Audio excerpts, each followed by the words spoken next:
Yo mga katol, punta tayo sa Kazan Ropeway sa Ipuken. Let's go!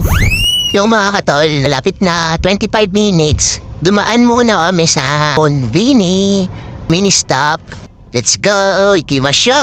At ang bibili ko ay teriyaki burger na mini stop. Tsaka melon juice. At saka my favorite onigiri, shrimp and mayonnaise flavor. Kainin na natin, tabi masyo! Yung mga katol, nandito na kami sa aking Kazan Ropeway. Isa-isahin natin yung bawat sulok dito. Sa corner na to, meron pala silang palaver at saka mga vending machine. Yun, tara, lakad na ulit tayo. Ito mga katol, nakakita ko dito madalaking tilapia. Yan, kanalian. Lilopin, no?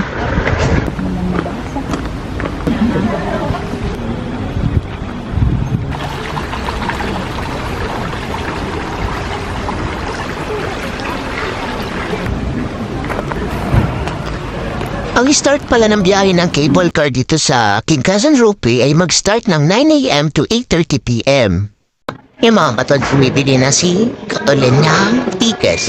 1,300 yen yung round trip sa Ropeway. Nalala!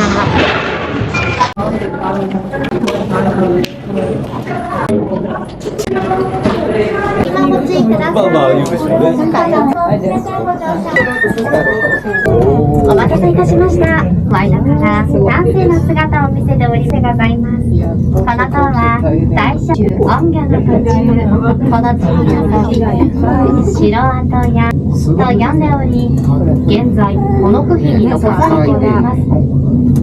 都心には大変珍しい自然の美に恵まれたこの金華山は全山国有林で山の高さは329メートル。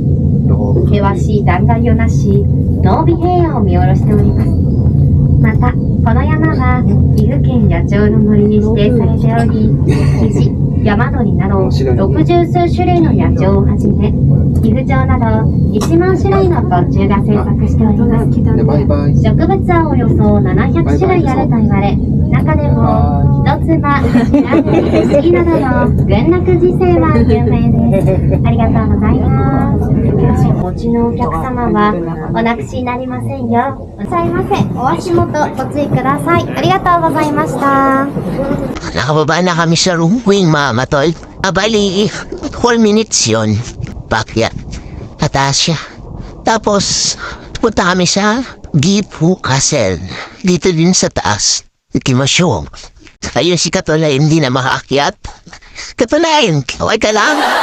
Mga katol, super nice ng place pala na to. Ito, yung pag-akit ng Ropeway. Yun, nandun yung Gifu Castle sa taas. Tapos overlooking talaga siya dito mga katol. Ayan.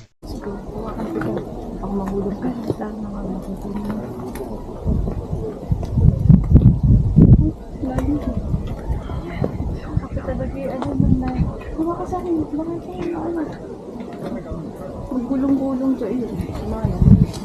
Hanggang legs na. Hanggang silot na.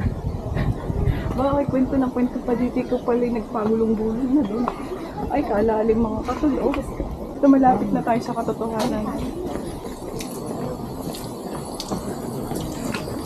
Sana pinunasan mo muna bago mo pinunasan ng ganyan. Yan, bakit? Alam mo yun. Ano mo na gagawin? Tanggalin mo muna yung oil para hindi magbakat-bakat. Nag-oil ako sa pag-akit mga katol. Kailangan ko mag-retouch kasi aura na naman tayo doon sa loob ng castle. Gusto ka nakakita na nagmaakit sa mataas na bundok. Pa-foundation. Kaiyak mo siya. Pupi-pupi. Ganyan, di ka? So, tinutubak-tubak pa lang yan. Okay na to? Eto mga katol. Ano na? Lalambot ako. Andito na kami sa pinaka-taas ng castle. Eto, nasa pinakamataas na floor na kami ng castle at kitang-kita niyo naman yung takot ni Katolen sa mataas na lugar. May fear of heights kasi siya. At ito, sineset up ko na nga yung tripod. At sinabihan ko si Katolin na siya na yung humawak ng tripod. Inilawit ko sa veranda at tingnan niya naman ang reaction niya. Tingnan niyo, hindi na niya alam kung saan siya hahawa. Ayan, ilalawit ko na talaga tong camera ko. Sana wag naman dapuan ng uwak. Baka matuluyang malaglag yung camera ko.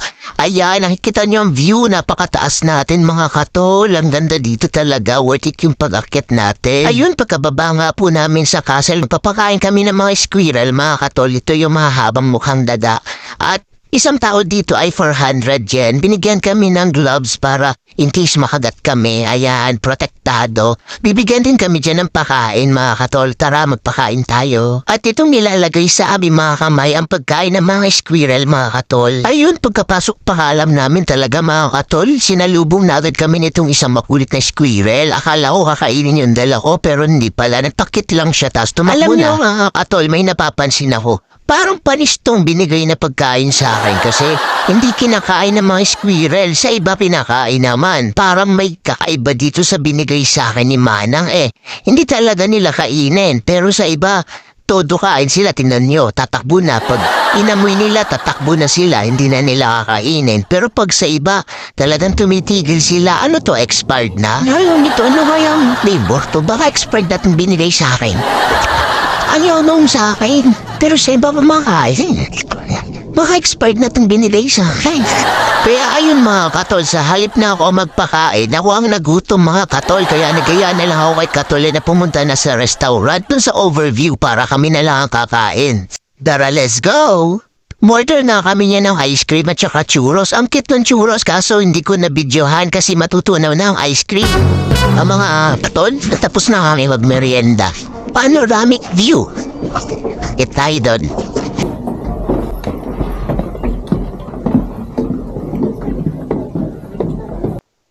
Ayun, kita niyo mga katol, si Katolen, sumilip lang siya, bumalik din agad kasi hindi niya rinaya yung taas dito.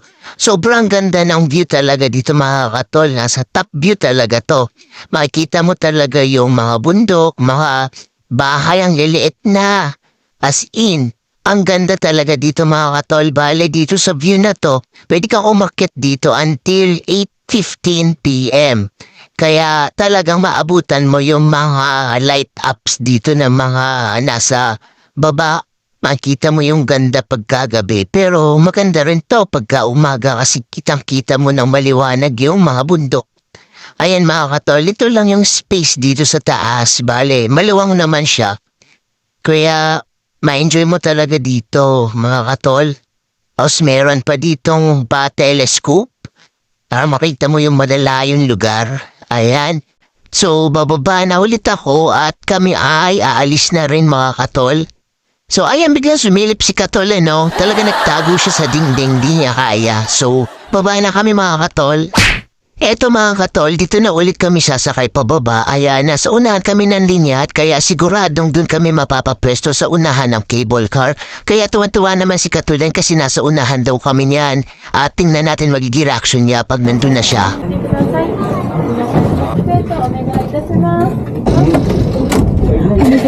Parang mali ang pista natin. Hindi ako makapag-video. Oh no!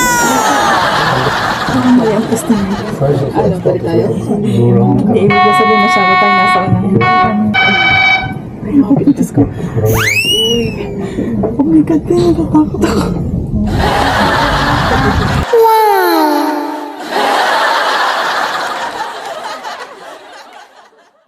Yun mga katol, hanggang dito na lang po muna mga katol at please don't forget to follow my page Mio Candava Vlogs and please subscribe my YouTube channel Mio Candava. Salamat po sa panonood mga katol. Till next time, bye-bye! Ingat po kayo lahat! Amen!